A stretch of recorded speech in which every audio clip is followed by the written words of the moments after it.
नमस्कार, न्यूज के इकलौते फैमिली शो न्यूज की पाठशाला में आप सभी का बहुत स्वागत। मैं हूं सुशांत सिन्हा। ये वो पाठशाला जहां सबकी क्लास लगती है। और सबसे पहले आपको बताऊं कि आज कौन कौन सा चैप्टर खोलने वाला हूं।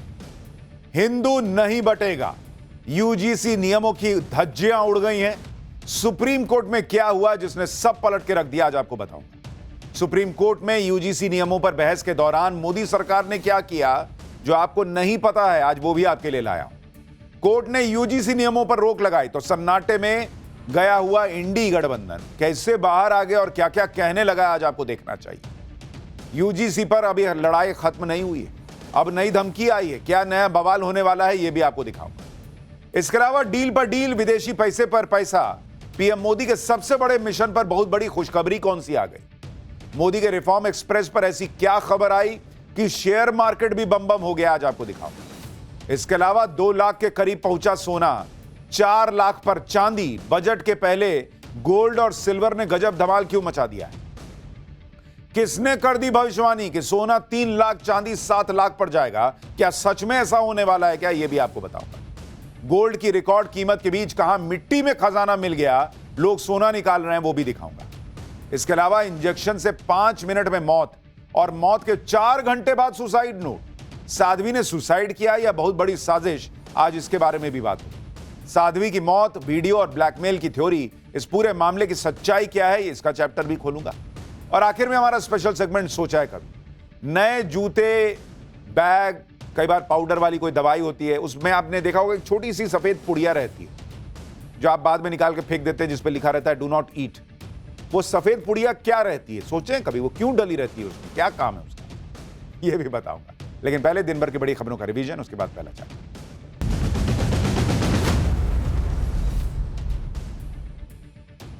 महाराष्ट्र के उप मुख्यमंत्री अजीत पवार पंचतत्व में विलीन हो गए हैं। बारामती में राजकीय सम्मान के साथ उनका अंतिम संस्कार किया गया। अजीत पवार को उनके दोनों बेटों ने मुखाग्नि दी। उनके अंतिम दर्शन के लिए जनसैलाब उमड़ा। इस दौरान केंद्रीय गृह मंत्री अमित शाह, नितिन नवीन और सीएम फडणवीस भी वहां मौजूद रहे। चंडीगढ़ मेयर चुनाव में बीजेपी ने एक तरफ जीत हासिल की है। मेयर, सीनियर डिप्टी मेयर और डिप्टी मेयर के तीनों पद बीजेपी के खाते में आ गए। बीजेपी पार्षद सौरभ जोशी को चंडीगढ़ का नया मेयर चुन लिया गया है। इस बार चंडीगढ़ मेयर का चुनाव बैलेट पेपर या ईवीएम के बजाय हाथ उठाकर कराया गया। गुजरात के नवसारी में एटीएस ने एक संदिग्ध आतंकवादी को पकड़ा है। यूपी के रामपुर के रहने वाले फैजान के पास से पिस्टल बरामद हुई। फैजान पर आतंकी घटना के लिए हथियार जुटाने का आरोप है। फैजान के फोन से आतंकी साजिश से जुड़े इनपुट भी मिले।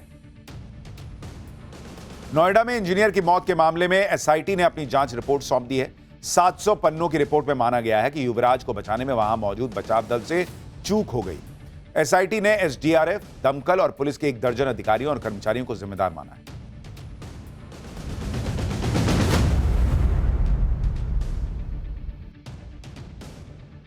तो यह हो गया दिन भर का रिवीजन ऑफ पाठशाला की पहली क्लास।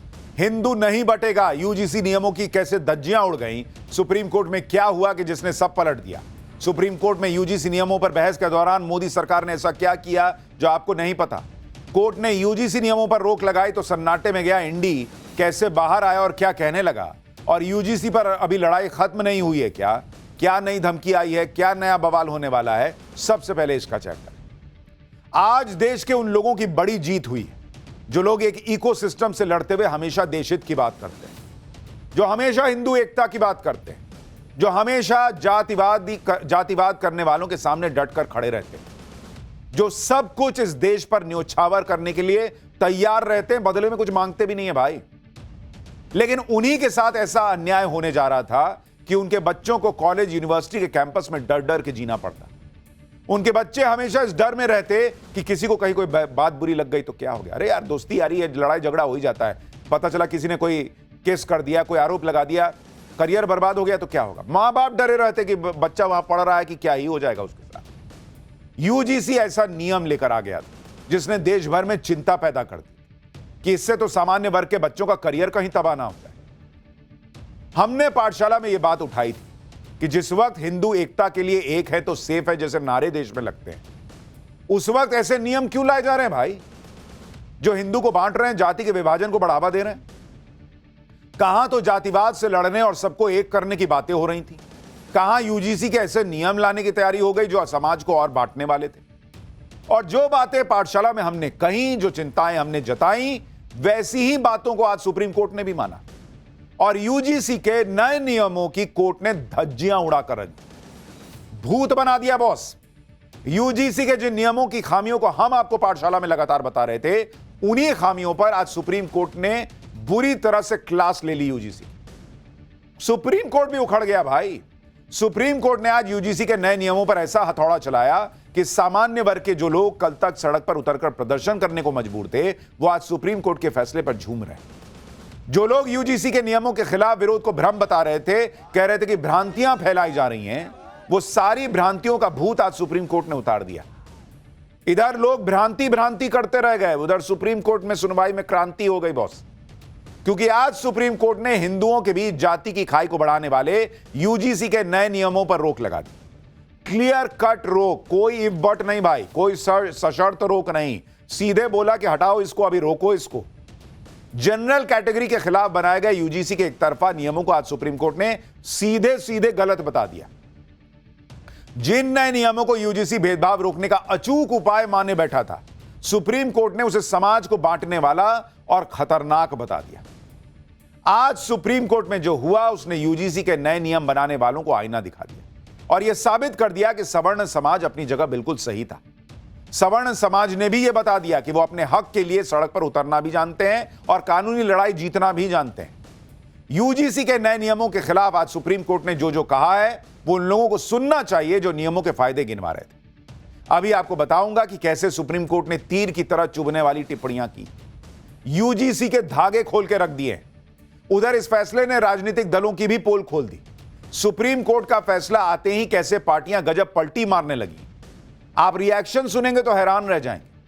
राहुल गांधी ने क्या कहा जब सवाल पूछा गया, अखिलेश यादव क्या कह रहे हैं, मायावती, ममता बनर्जी की पार्टी, इन लोगों ने क्या ऐसा कह दिया कि सब हैरान है।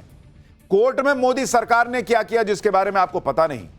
भ्रांति का नैरेटिव कैसे धुआं धुआं हुआ और क्रांति हो गई, यह विस्तार से बताऊंगा। और कैसे यूजीसी पर लड़ाई क्या अभी खत्म नहीं हुई है, क्या नई धमकी आ गई है, क्या नया बवाल होना है, इसकी भी बात होगी। लेकिन पहले जो दिन भर हुआ है उसकी एक झलक देखिए।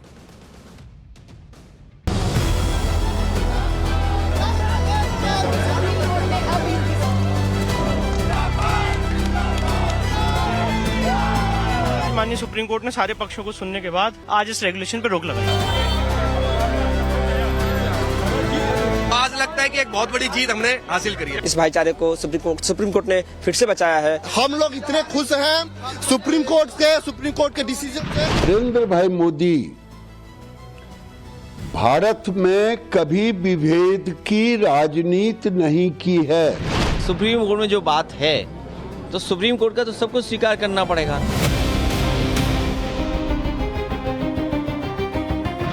और भारतीय जनता पार्टी सरकार के मुंह पर एक जन्नाटेदार तमाचा मारा है। तो मुझे लगता है गवर्नमेंट मात खाई है।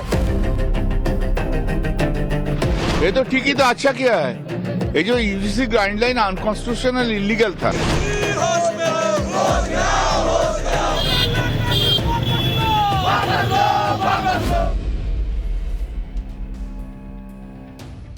यूजीसी के नियमों के खिलाफ जो लड़ाई सामान्य वर्ग लड़ रहा था, वो कोई सामान्य लड़ाई नहीं थी। जो गुस्सा था वो भी कोई सामान्य गुस्सा भी नहीं था।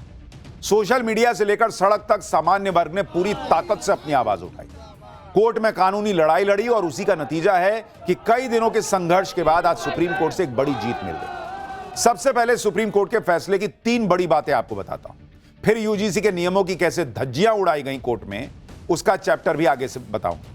पहले देखिए कि सुप्रीम कोर्ट ने यूजीसी के नए नियमों पर रोक लगा दी है। कोर्ट ने कहा कि अभी साल 2012 वाले ही नियम चलते रहेंगे। कोर्ट ने केंद्र सरकार और यूजीसी को नोटिस जारी करके जवाब भी मांगा है। मामले की अगली सुनवाई अब 19 मार्च को होगी। तब तक पुराने नियम चलेंगे और ये जो नया नियम यूजीसी लेकर आया था, ये एक तरीके से मानिए कि डस्टबिन में चला गया। सुप्रीम कोर्ट में सवर्ण समाज की तरफ से वरिष्ठ वकील विष्णु शंकर जैन ने पक्ष रखा था।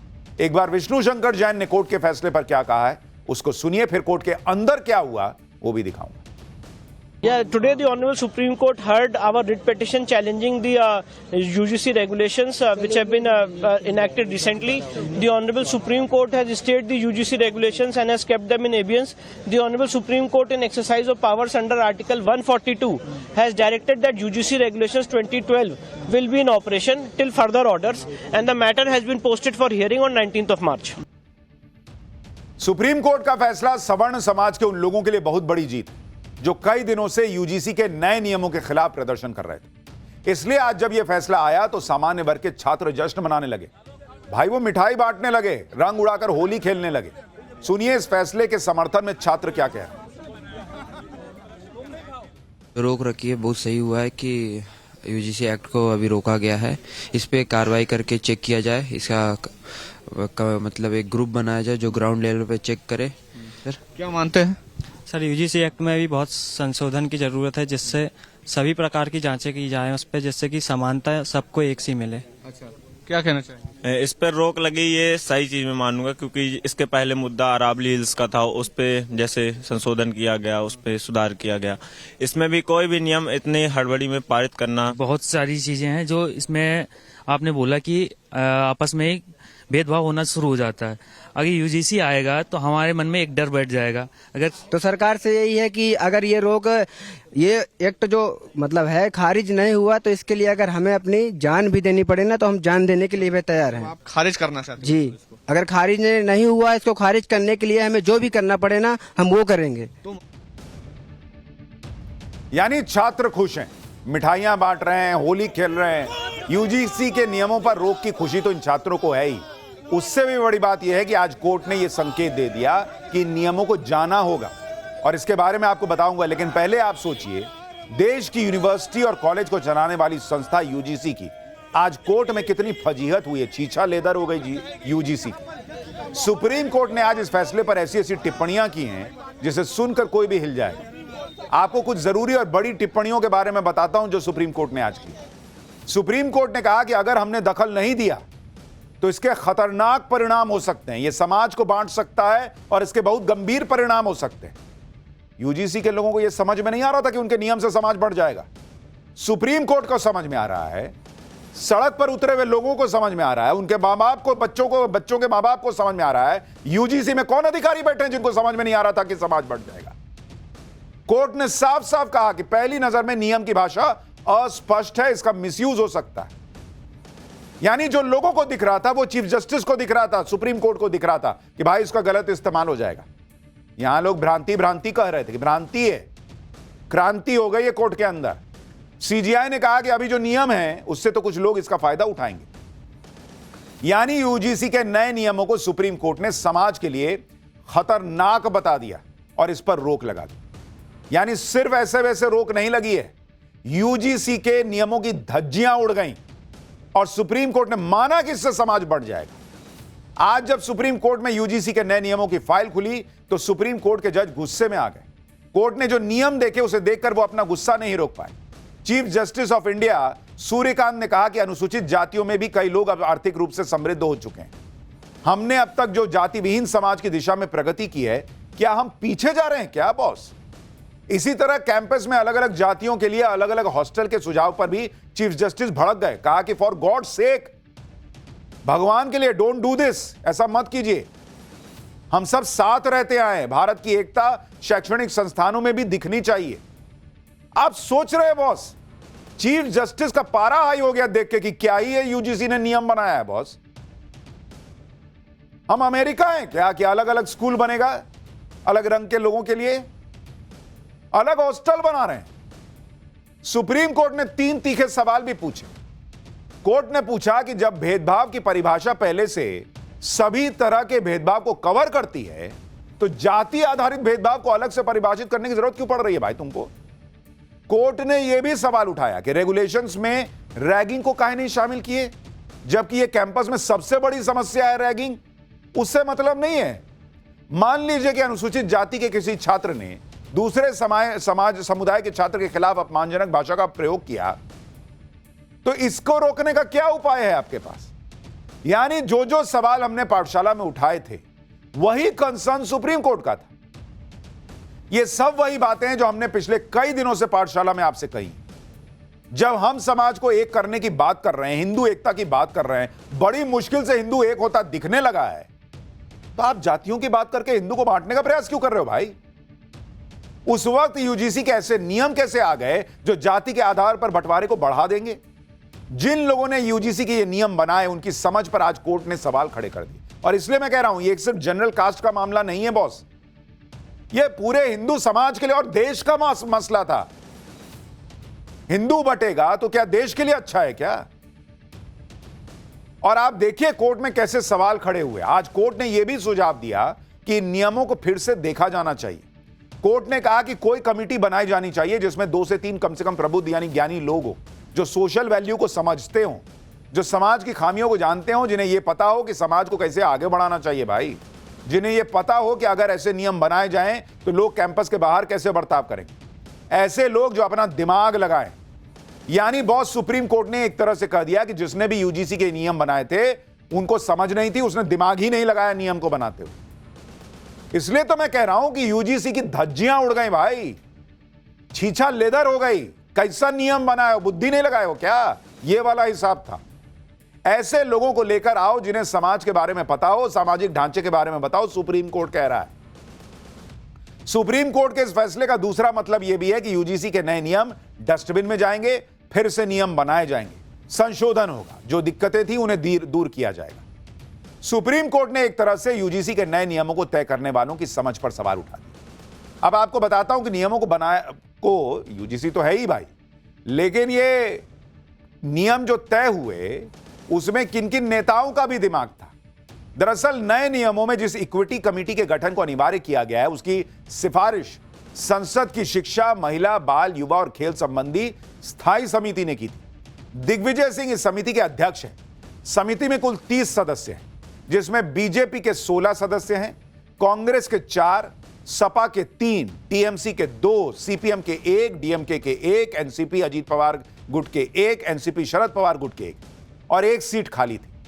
यानी इस समिति में आधे से ज्यादा लोग तो बीजेपी के थे और बाकी पार्टियों के नेता भी थे, इसलिए लपेटे में सब आ रहे हैं।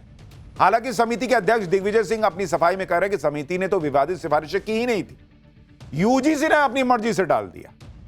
एक बात यह भी गौर करने वाली है कि जिस पर किसी का ज्यादा ध्यान नहीं गया, यूजीसी पर सुनवाई के दौरान आज मोदी सरकार का पक्ष रखने के लिए सॉलिसिटर जनरल तुषार मेहता वहां मौजूद थे, लेकिन सॉलिसिटर जनरल ने ना तो इन नियमों के खिलाफ कुछ कहा, ना इनके समर्थन में कोई दलील दी। कोर्ट में क्या हुआ पहले वो बताता हूं, फिर आपको सरकार के वकील की इस चुप्पी के पीछे के मायने बताऊंगा। सुनवाई के दौरान चीफ जस्टिस ऑफ इंडिया ने कहा कि मिस्टर सॉलिसिटर जनरल, हम इस मुद्दे पर आपका रिस्पॉन्स चाहते हैं।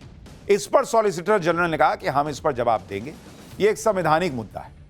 यानी कोर्ट में मोदी सरकार ने कुछ नहीं कहा, जिसका दूसरा मतलब यह भी है कि सरकार ने यूजीसी के नए नियमों का बचाव नहीं किया।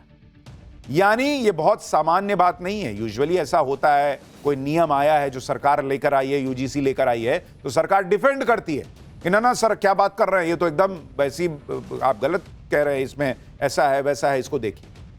सॉलिसिटर जनरल ने इस पर कोई भी विरोध दर्ज नहीं कराया अभी, जिसका सीधा सीधा मतलब आप ये निकाल सकते हैं कि एक तरीके से यह कानून डस्टबिन में जाए, इसके लिए रास्ता बना दिया गया। दूसरी तरफ यूजीसी के नए नियमों का समर्थन करते हुए आज इस मामले में एक वरिष्ठ वकील हैं इंदिरा जयसिंह, उन्होंने अपनी दलील रखी इसके समर्थन में। इस मुद्दे पर इंदिरा जयसिंह का एक बयान भी वायरल हो रहा है, जिसमें वो कह रही कि अपर कास्ट को प्रोटेक्शन की जरूरत ही क्या है, वही तो हमारे सिर के ऊपर बैठे हैं। सुनिए जरा इनको मैडम। कि मुझे समझ में नहीं आती है बात, इसमें इतना ऑपोजिशन कैसे सडनली आ गया, कहाँ नींद से उठ के लोग यहाँ आ गए। 2012 के रेगुलेशंस थे वो, उनको उनमें इम्प्रूवमेंट की ज़रूरत थी, प्राइवेट सेक्टर को कवर करना था। अभी भी ये रेगुलेशंस IIT और IIMs को लागू नहीं होते हैं, तो ये किस बात की इतनी ऑपोजिशन हो रही है, मुझे कोई बात समझ में नहीं आ रही है। ये अपर कास्ट का रिएक्शन है, लेकिन अपर कास्ट को प्रोटेक्शन की कौन सी जरूरत है? वही तो हमारे सर के ऊपर बैठे हैं, आप सबके सर के ऊपर वही तो बैठे हैं। ये तो इन लोगों की मानसिकता है, अपर कास्ट के लोग हमारे सिर पर बैठे। इस देश के प्रधानमंत्री ओबीसी समाज से, उनके कैबिनेट में कई मंत्री ओबीसी समाज से, देश की राष्ट्रपति आदिवासी समाज से, और सबके सिर पर बैठ गया है जनरल कास्ट। अरे जो जहां पर आगे बढ़ सकता है, जिसको जो मौका मिल सकता है, जो जिसके योग्य है, वो वहां बैठा है। मैडम, आज से इतने साल पहले क्या हुआ नहीं हुआ उसको आज आप जो है वो बता रही हैं कि भाई अपर कास्ट या जो जनरल कास्ट है वो जो है वो सबके सिर पे बैठा है। इधर सुप्रीम कोर्ट का फैसला आया, उधर राजनीतिक दलों में भी हड़कंप मच गया। राजनीतिक दल और उनके नेता इस मुद्दे पर पलटी मारते दिखे। आप देखिए कैसे पूरा सियासी माहौल बदल गया, हालात बदल गए, जज्बात बदल गए। यूजीसी के नए नियमों पर चुप्पी साधने वाले बीजेपी के नेता अब सुप्रीम कोर्ट के फैसले का स्वागत करने लगे। स्वागत कर रहे थे तो पहले काहे नहीं विरोध किए। यूजीसी के नियमों का बचाव करने वाले बीजेपी सांसद निशिकांत दुबे भी पलट गए। सिर्फ बीजेपी ही नहीं, आप इंडी गठबंधन और बाकी दलों का हाल देख लीजिए। यूजीसी पर राहुल गांधी से सवाल किया गया तो उन्होंने चुप्पी साध ली। कांग्रेस के बाकी नेता भी सुप्रीम कोर्ट के फैसले पर मोदी सरकार को घेरते घेरते खुद फंस गए। कल तक विरोध करने वालों को कोसने वाली मायावती अब सवर्ण समाज के समर्थन में उतर आई हैं। पीडीए की पॉलिटिक्स करने वाले अखिलेश यादव भी सुप्रीम कोर्ट के फैसले का स्वागत कर रहे हैं। ममता बनर्जी की पार्टी के सांसद अचानक ये बोलने लगे कि यूजीसी के नियम गैरकानूनी थे। मतलब बॉस गजब पॉलिटिक्स चल रही है।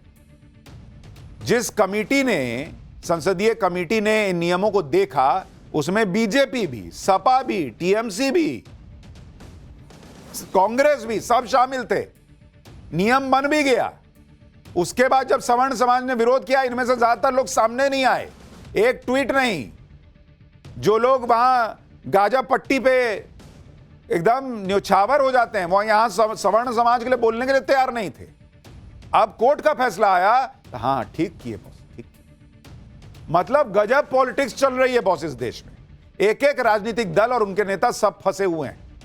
सुप्रीम कोर्ट का फैसला आने के बाद सबसे ज्यादा चर्चा बीजेपी सांसद निशिकांत दुबे की भी हो रही है, क्योंकि वो कई दिनों से यही माहौल बना रहे थे कि यूजीसी के नियम तो ठीक हैं, बस कुछ भ्रांतियां हैं। लेकिन आज जब कोर्ट का ऑर्डर आया तो निशिकांत दुबे पलट गए। कोर्ट के ऑर्डर पर उन्होंने कहा कि यूजीसी पर गाली देने वाले सभी ज्ञानी पिछले 2 दिनों से संसद जा रहा हूं, किसी राजनीतिक दल के किसी सदस्य ने इस पर चर्चा तक करना मुनासिब नहीं समझा।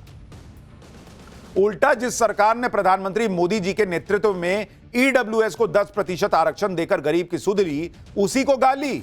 मैं दोबारा आपसे करबद्ध निवेदन करता हूं कि मोदी जी पर भरोसा रखिए। संविधान की धारा 14 और 15 के तहत ही देश के कानून चलेंगे। सुप्रीम कोर्ट ने वही किया जो मैंने कहा। आप तो सर कह रहे थे कि भ्रांति है, भ्रांति है, भ्रांति दूर होगी। सुप्रीम कोर्ट ने तो क्रांति कर दी। सुप्रीम कोर्ट ने नहीं कहा कि आप पब्लिक को नियम नहीं समझ में आ रहा है। सुप्रीम कोर्ट ने साफ कहा कि ये नियम देश के को जो है समाज को बांट देंगे, इसका गलत यूज हो सकता है। सुप्रीम कोर्ट ने कहा बॉस। सुप्रीम कोर्ट ने भ्रांति शब्द का इस्तेमाल भी नहीं किया और कह रहे हैं कि संसद में कोई और दल नहीं बोल रहा है इस पर। तो संसद में जो दल बोलते हैं वही बात सही होती है, तो वो तो बहुत कुछ कहते हैं। संसद में विपक्ष जो कहता है वही सही है, तो वो तो डेड इकोनॉमी भी बता रहा है। डेड इकोनॉमी सही है क्या? वो तो ये भी कहता है कि अडानी अंबानी की सरकार चल रही है, तो चल रही है क्या? उसमें तो आप कहते हैं कि झूठे बोलते हैं ये लोग। आज वो चुप हैं तो आपको सर्टिफिकेट मिल गया कि यूजीसी का नियम ठीक होगा। हर मुद्दे पर जेंजी की रट लगाने वाले राहुल गांधी भी यूजीसी के मुद्दे पर चुप हैं, क्योंकि राहुल गांधी को लग रहा है कि इस मुद्दे पर बोलने से उनकी जाति वाली पॉलिटिक्स को नुकसान हो जाएगा। इसलिए आज जब राहुल गांधी से यूजीसी के मुद्दे पर सवाल किया गया तो बिना जवाब दिए आगे बढ़ गए। ऐसे दिखाए जैसे सवाल सुने ही नहीं है। देखिए संसद परिसर में क्या हुआ। सर यूजीसी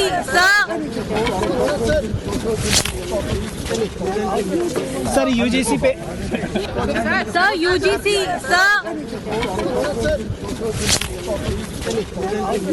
सर यूजीसी पे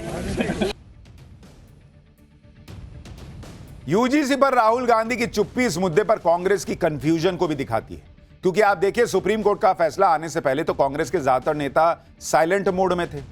कांग्रेस का क्या स्टैंड है इस पर कोई क्लैरिटी नहीं थी। लेकिन जब सुप्रीम कोर्ट का फैसला आया तो कांग्रेस के नेता कहने लगे कि अरे ये तो बीजेपी के मुंह पर कोर्ट का तमाचा है। यानी आप मान रहे हैं कि कोर्ट का रुख सही है, सवर्ण समाज के लोग जो प्रोटेस्ट कर रहे थे वो सही था। तो सही था तो चुप काहे बैठे हुए थे? आए क्यों नहीं समाज के साथ जुड़ने के लिए? क्यों नहीं आए बोलने के लिए कि इससे देश बढ़ जाएगा? तब चुप बैठे रहे, अब कह रहे हैं कि यार सुप्रीम कोर्ट ने सही कह दिया। सुनिए कांग्रेस के लोगों को जरा। भारतीय जनता पार्टी की सरकार वर्ग संघर्ष, जाति संघर्ष, धर्म संघर्ष जानबूझ कर ये किया था और सुप्रीम कोर्ट ने एक ऐतिहासिक कदम उठाते हुए इनकी इस चाल को, इनकी इस करतूत को पहचाना और भारतीय जनता पार्टी सरकार के मुंह पर एक जन्नाटेदार तमाचा मारा है। पे मुझे लगता है गवर्नमेंट मात खाई है ये बताने में, लॉ बनाने में, और स्टैंडिंग कमेटी के भी कई पॉइंट्स को छोड़ दिया गया था, एज इट इज भेज दिया गया था। मुझे लगता है सरकार को एक बार फिर से स्टैंडिंग कमेटी में भेजना चाहिए। इस पे हम कास्ट में इतना भी ना बांट दे कि जो एक मकसद है हमारे इंडिया के यूथ का वो ही डिफरेंसेस आ जाए। तो अब हमें डिफरेंसेस को कम करना है, ना कि उस डिफरेंसेस को लगातार बढ़ाना है।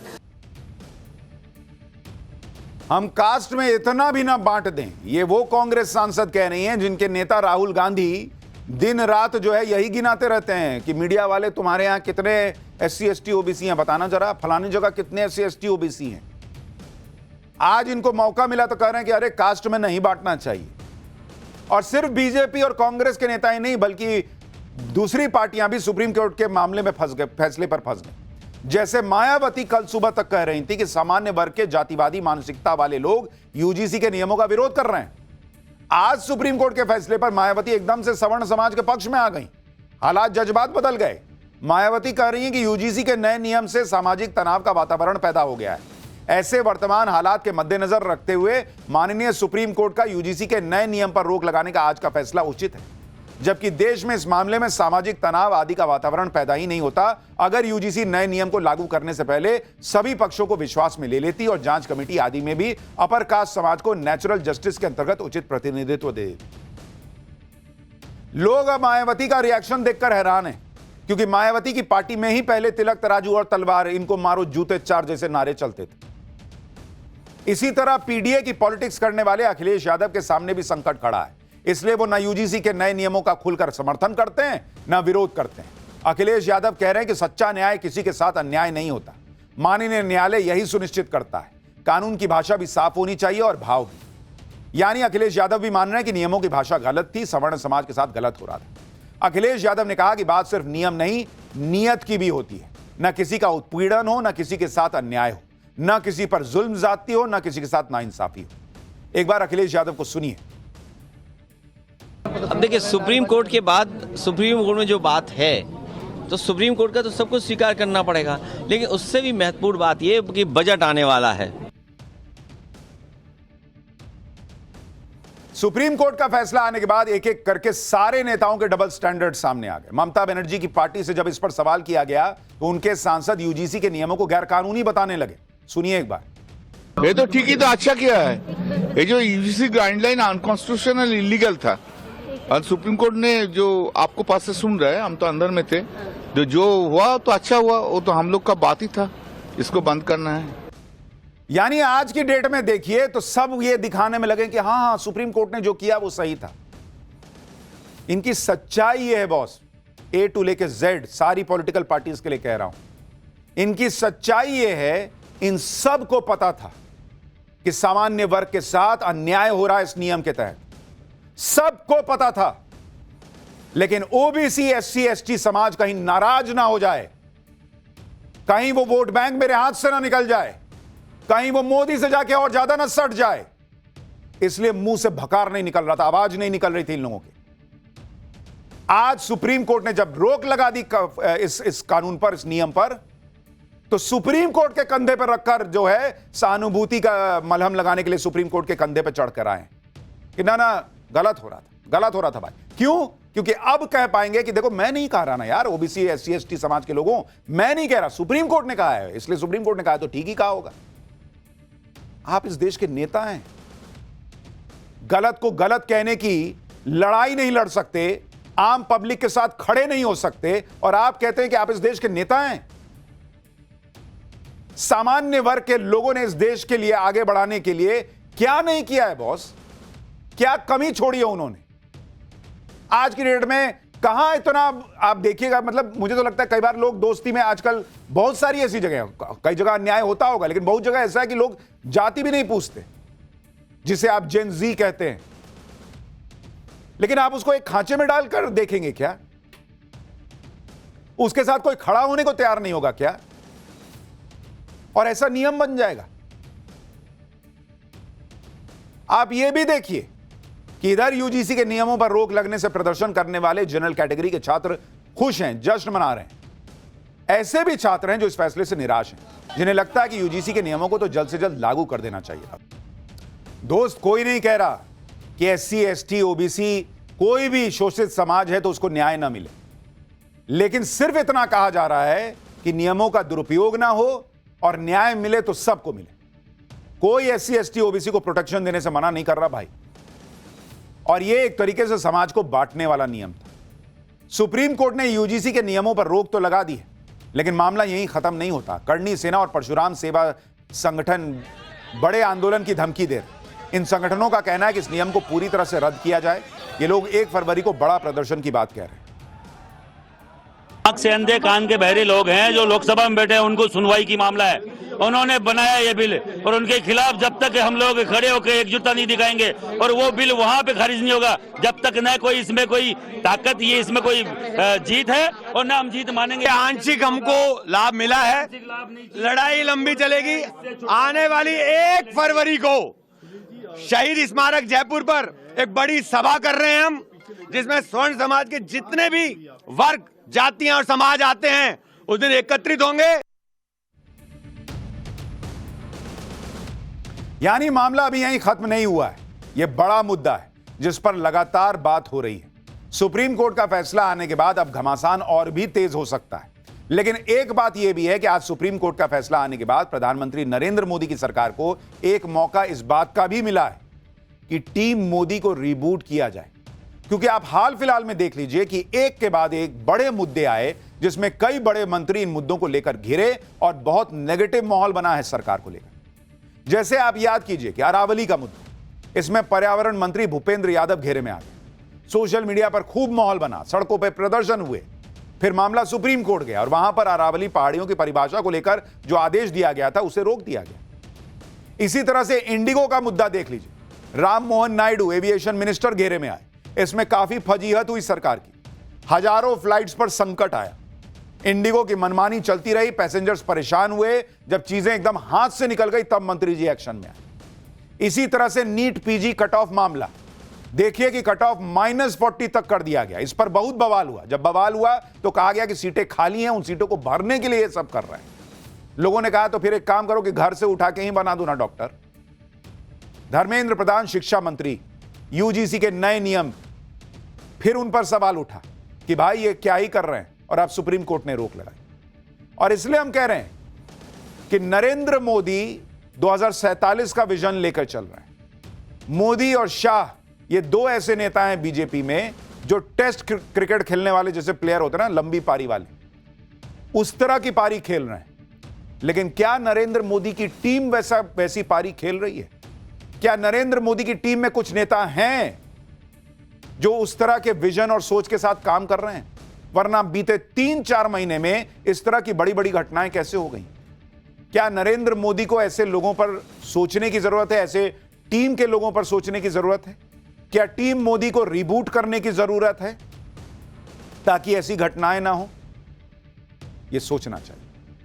पाठशाला में फिलहाल अगली क्लास, जिसमें आज आपको दिखाऊंगा 2 लाख के करीब सोना, 4 लाख पर चांदी। बजट के पहले गोल्ड सिल्वर ने कैसे गजब का धमाल क्यों मचाया? किसने कर दी भविष्यवाणी कि सोना 3 लाख, चांदी 7 लाख पार कर जाएगा? क्या सच में ऐसा होने वाला है? क्या गोल्ड की रिकॉर्ड कीमत के बीच कहां मिट्टी में मिल गया लोगों का खजाना? अब इसका चैप्टर। दुनिया भर में आज की तारीख में 2 ही चीजों की धूम है, एक भारत, दूसरा सोना चांदी। एक तरफ नरेंद्र मोदी की मदर ऑफ ऑल डील की चर्चा है, भारत की इकोनॉमी को जैसे उन्होंने चमका रखा है उसकी चर्चा है। दूसरी तरफ सोने चांदी की चमक की चर्चा है। दुनिया का हर देश भारत के साथ डील कर रहा है। भारत दुनिया का ब्राइट स्पॉट है जिसके साथ मिलकर बड़े बड़े देश अपना भविष्य देख रहे हैं। दूसरी तरफ सोना और चांदी ने भी दुनिया में धूम मचा रखी है। जितनी तेजी से भारत आगे बढ़ रहा है उससे भी कहीं ज्यादा तेजी से सोने और चांदी के दाम भाग रहे हैं। हर दिन नया रिकॉर्ड। अब बजट आने वाला है और उसके पहले सोने चांदी की कीमतों में तेजी का दौर ही खत्म नहीं हो रहा। पाठशाला में हमने आपको बताया भी था कि सोने और चांदी की कीमतें और बढ़ सकती हैं और ठीक वैसा ही हो रहा है। आप देखिए कि एक दिन में सोने के रेट करीब 11,500 रुपए बढ़ गए। 10 ग्राम 24 कैरेट सोने की कीमत 2 लाख के करीब पहुंचने लगी है। वहीं चांदी की कीमत एक महीने में लगभग दोगुनी हो गई है। 1 किलो चांदी की कीमत 4 लाख रुपए पार कर गई है बॉस। यानी अगर किसी ने एक महीने पहले सोना या चांदी खरीदा होगा तो भाई उसकी बल्ले बल्ले है। सोना और चांदी में निवेश करने वालों की तो जैसे लॉटरी लग गई हो। सोना और चांदी की कीमतों में यह तेजी तब आ रही है जब पीएम मोदी अलग अलग देशों के साथ बड़ी बड़ी डील कर रहे हैं, जिसमें मदर ऑफ ऑल डील्स भी शामिल है। जब मोदी सरकार बजट पेश करने के मुहाने पर खड़ी है, सोने और चांदी की कीमतों में रिकॉर्ड तोड़ तेजी के बीच एक सवाल लोगों के मन में यह भी है कि क्या ये कीमतें और बढ़ेंगी या धड़ाम भी हो सकती हैं। सोना और चांदी की कीमतों का पूरा गणित आपको बताऊंगा। इनकी कीमत क्यों रॉकेट बनी है, कम नहीं हो रही, इसका इंडियन इकोनॉमी पर क्या असर होगा, और यह भी आपको दिखाऊंगा कि 500 साल पुराना मुगलों का सोने का खजाना कहां मिल गया है। लेकिन सबसे पहले देखिए कि चांदी की कीमतों ने कैसा गजब कर रखा है। भाई सोना तो महंगी धातु है जिसके बारे में लोग मान के चलते हैं कि ये तो महंगा होगा ही, लेकिन चांदी की कीमतों ने तो नया ही रिकॉर्ड बना दिया है। जिन लोगों ने चांदी में निवेश किया उनकी चांदी हो रखी है। और आप देखिए कि चांदी की कीमत इस वक्त वहां पहुंची हुई है जो अब से एक महीने पहले, ये नहीं कह रहा हूं एक साल, एक महीने पहले कोई चांदी की कीमत के बारे में यह सोच नहीं सकता था कि चांदी की कीमत यहां पहुंच जाएगी। अनबिलीवेबल है बॉस। आप देखिए कि दिसंबर 2025 में चांदी की कीमत जो है वो कितनी थी, 2 लाख रुपए, 2 लाख पर केजी। ये चांदी की कीमत है दिसंबर में, अभी लास्ट महीने का आपको बता रहा हूं।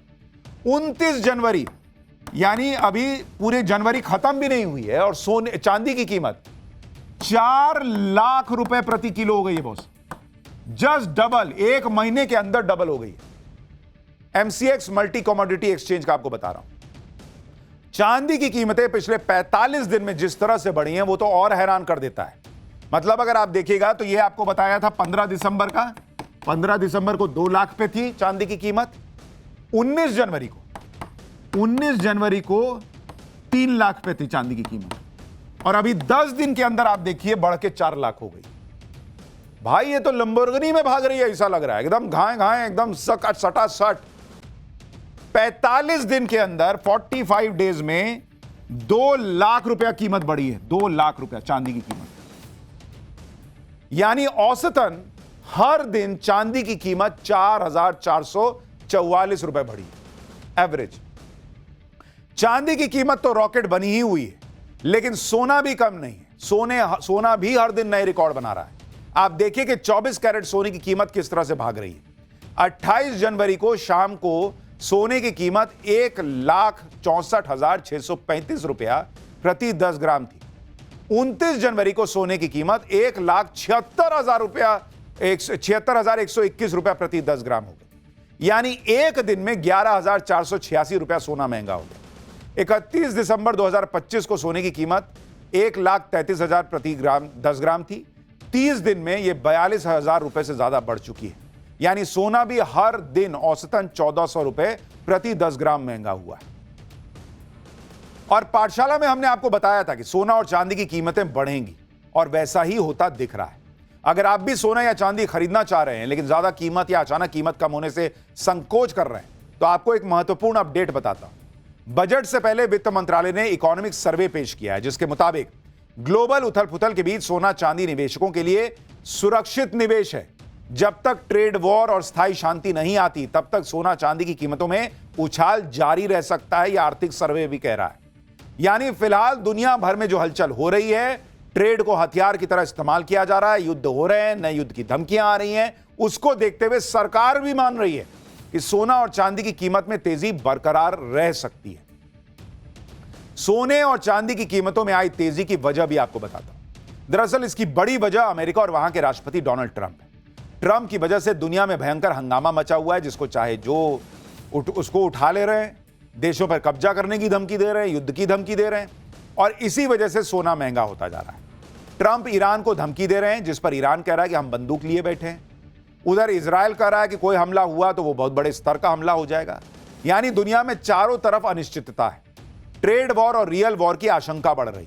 अमेरिकी डॉलर 4 साल के सबसे निचले स्तर पर है, फिर भी ट्रंप कह रहे हैं कि डॉलर इज ग्रेट।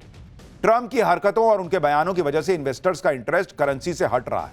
इसी वजह से निवेशक सोने में इन्वेस्ट कर रहे हैं, क्योंकि सोने को सुरक्षित निवेश माना जाता है।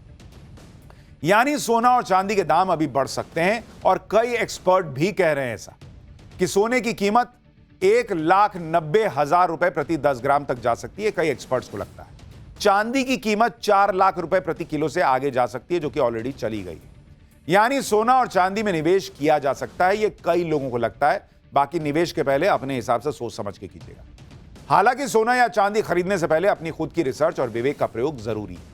इतना ही नहीं, सोने और चांदी की कीमतों को लेकर ग्लोबल एक्सपर्ट तो बड़ी भविष्यवाणी कर रहे हैं, जो अगर सच साबित हो गई तो सोना और चांदी की कीमतें इतनी हो जाएंगी जो सोचे नहीं होंगे। कनाडा के बैंक BMO कैपिटल मार्केट ने बड़ा दावा किया है। वो बैंक कह रहा है कि साल 2027 तक सोने की कीमत 3 लाख रुपए प्रति 10 ग्राम हो सकती है और चांदी की कीमत 2027 में 7,20,000 रुपए प्रति किलो हो सकती है। यह कनाडा का बैंक जो है वो भविष्यवाणी कर रहा है। उस बैंक का कहना है कि जियोपॉलिटिकल और फाइनेंशियल ऑर्डर बदल रहा है। अमेरिकी डॉलर और अमेरिकी बॉन्ड मार्केट में कमजोरी आ रही है। निवेशकों का भरोसा कागजी मुद्रा यानी फिएट करेंसी से उठ रहा है। ऐसे माहौल में पूंजी बचाने के लिए गोल्ड और सिल्वर में निवेश लोग कर रहे हैं। अब आप सोचिए, भविष्यवाणी पता नहीं कितनी सही होगी नहीं होगी, लेकिन कह रहा है चांदी 7 लाख पार कर सकती है 2027 तक। यह भविष्यवाणी कर रहा है बैंक। सोने और चांदी की कीमतों में भयंकर तेजी के बाद भी आशंकाएं कम नहीं है। आम आदमी जो कहीं भी पैसा लगाने से पहले 100 बार सोचता है, उसको यह आशंका सता रही है कि अगर चांदी के दाम अचानक गिर गए तो क्या होगा। जो कीमतें आसमान पर जा रही हैं, क्या हमेशा ऐसा ही होगा या फिर यह बुलबुला फूट भी सकता है। इस बारे में एक्सपर्ट्स का कहना है कि चांदी की कीमतों का इतिहास रहा है कि वो जब गिरती है तो 80 से 90% तक वैल्यू खो देती है। इतिहास में 3 बार चांदी की कीमतों में भयंकर गिरावट आ चुकी है। मार्च 1980 में चांदी की कीमत पीक पर पहुंचने के बाद 2 महीने के अंदर 70% गिर गई थी बॉस। फिर अक्टूबर 2008 में ग्लोबल मंदी के दौरान चांदी की कीमतें 58% अचानक से गिर गई थी। मई 2011 में चांदी की कीमत अपने पीक पर पहुंचने के बाद 30% तक गिर चुकी थी। इसे 2011 का सिल्वर क्रैश भी कहते हैं। एक्सपर्ट्स का कहना है कि चांदी की कीमतें पीक पर जाती हैं और उसके बाद एकदम से क्रैश हो जाती हैं। इसका इतिहास रहा है और ऐसे में चांदी में निवेश करते समय सावधानी बरतिए, पूरी रिसर्च कीजिए, फिर ही इन्वेस्ट कीजिए। सोना और चांदी तो निवेश के लिए हमेशा से बेहतर विकल्प रहा है, लेकिन एक और मेटल है जिसकी कीमतों ने हैरान कर रखा है। अब आप कहेंगे सोना चांदी के बाद क्या बचा? वो है कॉपर यानी तांबा। इसकी कीमत भी बढ़ने का अनुमान जताया जा रहा है। एक्सपर्ट्स तो कह रहे हैं कि कॉपर अगला सोना है। कॉपर की डिमांड तेजी से बढ़ रही है और इसकी वजह आपको बताता हूं। पहली वजह, AI सेक्टर तेजी से बढ़ रहा है।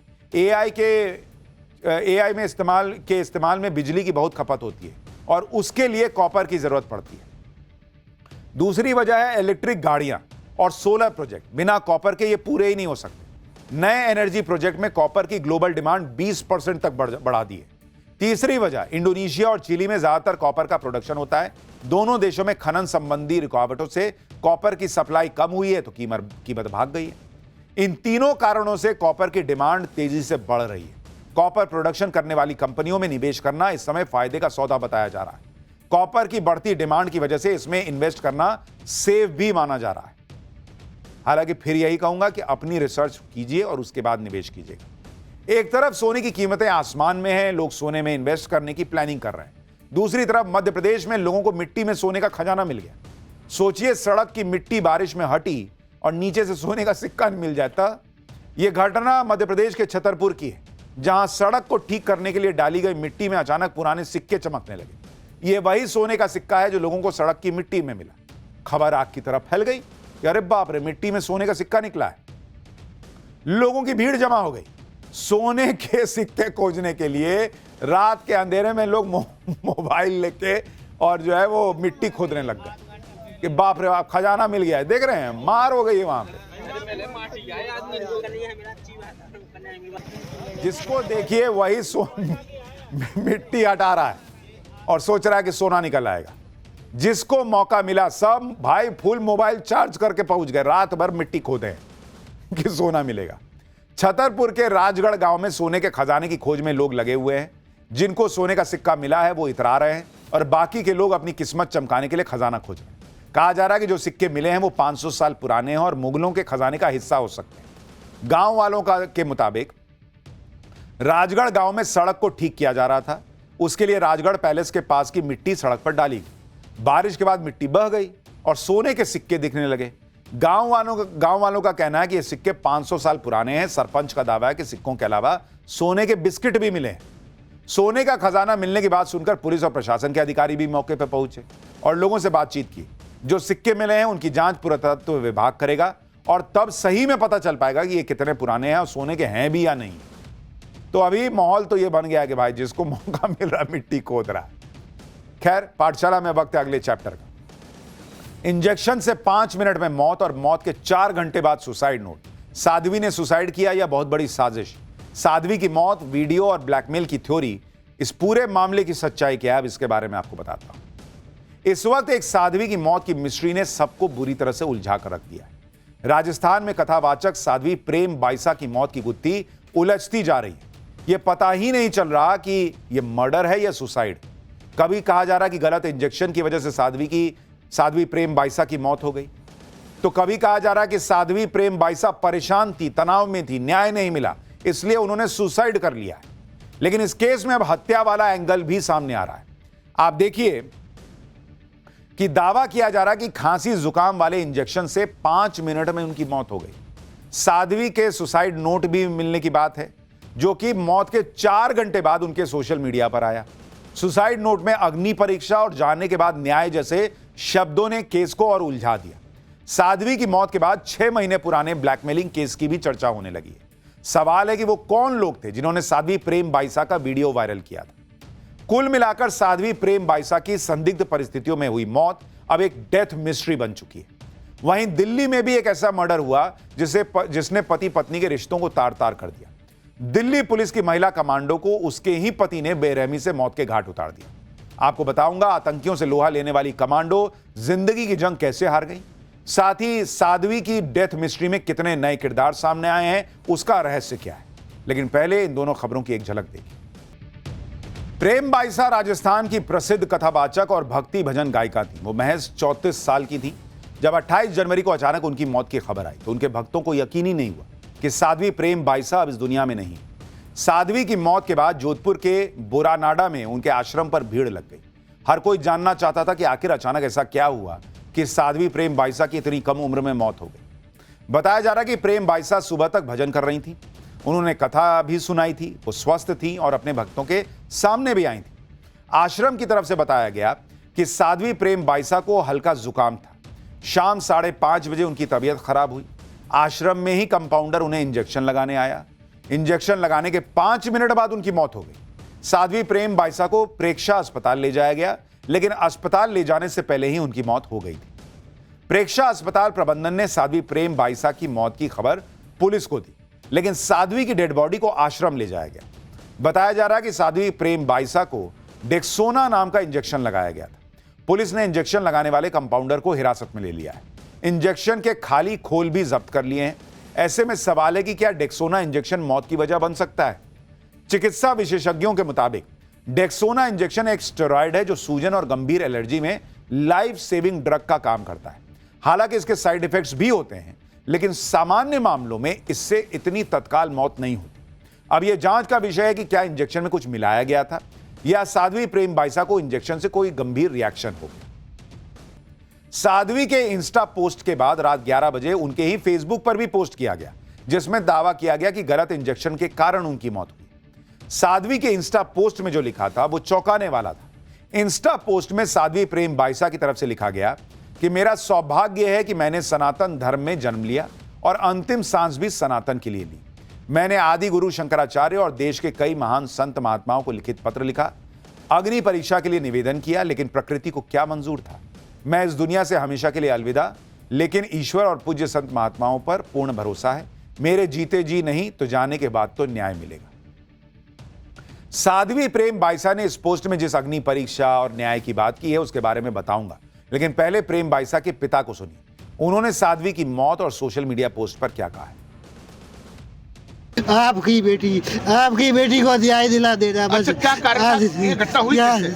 एक इंजेक्शन लगाया नॉर्मल बुखार में, 5 मिनट से उसकी जान ले ली, 5 मिनट के अंदर जान ले ली, 5 मिनट के अंदर जान ले ली। ये रिपोर्ट बता देगी। उनका मैसेज किसने डाला? सुसाइड का मैसेज किसने डाला? वो सुसाइड का मैसेज ने उन्हें अंतिम समय में कहा, पापा जीते जी तो तू कुछ कर नहीं पाया, मुझे न्याय दिला देना। मैंने जो सत्य को पत्र लिखा उसमें न्याय दिला दे। वो मैंने 2-2.5 घंटे बाद में कह के किसी से डलवाई। साध्वी प्रेम बाईसा के पिता वीरमनाथ उनके गुरु भी थे। साध्वी की मौत के बाद उनका रो रो कर बुरा हाल है, लेकिन उनके बयानों ने भी इस केस को उलझा दिया। एक तरफ वो कह रहे हैं कि इंजेक्शन ने 5 मिनट में उनकी बेटी की जान ले ली, दूसरी तरफ ये भी कह रहे हैं कि बेटी को न्याय दिलाना है, संतों को जो पत्र लिखा था उस मामले में न्याय दिलाना है। उनके कहने पर ही उनकी सोशल मीडिया टीम साध्वी के सोशल मीडिया अकाउंट से पोस्ट भी कर रही थी, लेकिन जब पोस्टमार्टम रिपोर्ट नहीं आई, कोई जांच नहीं हुई, तो उससे पहले ही इंजेक्शन से मौत का दावा किस तरह से किया जा रहा है। साध्वी प्रेम बाईसा बाल साध्वी के रूप में जानी जाती थी। उनकी कथा में बड़ी संख्या में श्रद्धालु जुड़ते थे। उनके प्रवचनों में नैतिकता, पारिवारिक मूल्य और सनातन संस्कृति की झलक दिखती थी। साध्वी प्रेम बाईसा के इंस्टाग्राम अकाउंट पर 7 लाख फॉलोअर्स हैं। उन्होंने अपने बायो में लिखा था, जन जन में धर्म का प्रचार और पर्यावरण संरक्षण और जरूरतमंदों का आर्थिक रूप से सहयोग करना ही हमारा उद्देश्य है। साध्वी ने अपना जीवन सनातन के नाम समर्पित कर दिया था, लेकिन एक वीडियो ने उनके जीवन में भूचाल ला दिया। 13 जुलाई 2025 को सोशल मीडिया पर साध्वी प्रेम बाईसा का एक वीडियो वायरल हुआ था। इस वीडियो में वो एक व्यक्ति के गले मिलते नजर आ रही थी। इस वीडियो को अश्लील बताकर वायरल किया गया था, जिसके बाद साध्वी ने 16 जुलाई को इस मामले में रिपोर्ट दर्ज कराई थी। उन्होंने अपनी एफआईआर में बताया था कि वीडियो में दिखने वाला व्यक्ति उनके पिता वीरमनाथ हैं और वीडियो 2021 का था, जब वो अवसाद में थी और पिता ने उन्हें ढांढस बताया था। कमरे में कई और लोग भी थे, लेकिन वीडियो को एडिट करके वायरल किया गया, ये उन्होंने आरोप लगाया। इस पूरी साजिश में उनके स्टाफ के 5 लोग शामिल थे, जिन्होंने वीडियो को वायरल करने की धमकी देकर 20 लाख रुपए की मांग की थी। इस वायरल वीडियो को लेकर साध्वी प्रेम बाईसा ने कई बार सफाई दी। उन्होंने साधु संतों को पत्र भी लिखे और अग्नि परीक्षा देने की बात भी कही। बताया जा रहा है कि इसी वीडियो की वजह से साध्वी प्रेम बाईसा तनाव में भी रहती थी। पुलिस ने इस मामले में एक्शन भी लिया था। पुलिस ने मुख्य आरोपी जोगाराम को 20 जुलाई 2025 को गिरफ्तार कर लिया था।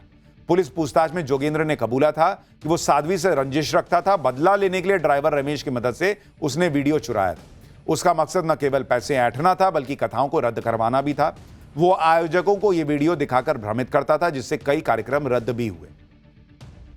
साध्वी की मौत सवालों के घेरे में, और इसलिए मामले को लेकर राजनीति भी गरमानी शुरू हो चुकी है। आरएलपी पार्टी के अध्यक्ष हनुमान बेनीवाल साध्वी प्रेम बाईसा के करीबी थे। उन्होंने मुख्यमंत्री भजनलाल शर्मा और राजस्थान पुलिस के डीजीपी को टैग करते हुए इस मामले की उच्च स्तरीय जांच की मांग की। उधर साध्वी की मौत की गुत्थी अभी नहीं सुलझी है। इधर दिल्ली में महिला कमांडो का इतनी बेरहमी से कत्ल कर दिया गया कि सुनने वालों की रूह कांप गई। 27 साल की काजल AK-47 चलाना जानती थी। आतंकियों से लड़ने की ट्रेनिंग ले रखी थी। वो दिल्ली पुलिस की स्पेशल सेल में SWAT कमांडो थी, लेकिन अपनों ने ही उन्हें मार डाला। आप जानकर हैरान रह जाएंगे कि दिल्ली पुलिस की कमांडो काजल का कत्ल करने वाला कोई और नहीं, बल्कि उनका पति अंकुर ही आरोपी निकला। अंकुर से काजल ने 2 साल पहले लव मैरिज की थी। अंकुर रक्षा मंत्रालय में काम करता है। आरोप है कि शादी के बाद काजल से दहेज की मांग की जाने लगी थी। काजल को मानसिक रूप से प्रताड़ित किया जाने लगा था। कई बार काजल और अंकुर में झगड़ा और मारपीट हुई। काजल 4 महीने की प्रेग्नेंट थी, लेकिन प्रताड़ना कम नहीं। 22 जनवरी की रात भी काजल और अंकुर का झगड़ा हुआ था। अंकुर ने लोहे के डंबल से काजल के सिर पर कई बार वार किए, ये आरोप है। झगड़े के वक्त काजल फोन पर अपने भाई से बात कर रही थी। काजल की चीखें सुनकर भाई समझ गया कि कुछ गड़बड़ है। अंकुर ने हत्या के बाद काजल के भाई को फोन किया और कहा कि मैंने तेरी बहन को मार दिया, शव ले जा। आरोपी पति के सिर पर खून सवार था, लेकिन जब इसने कांड कर दिया और गुस्सा उतरा तो वो खुद ही काजल को अस्पताल ले गया। काजल 5 दिनों तक अस्पताल में भर्ती रही, लेकिन 27 जनवरी को जिंदगी की जंग हार गई।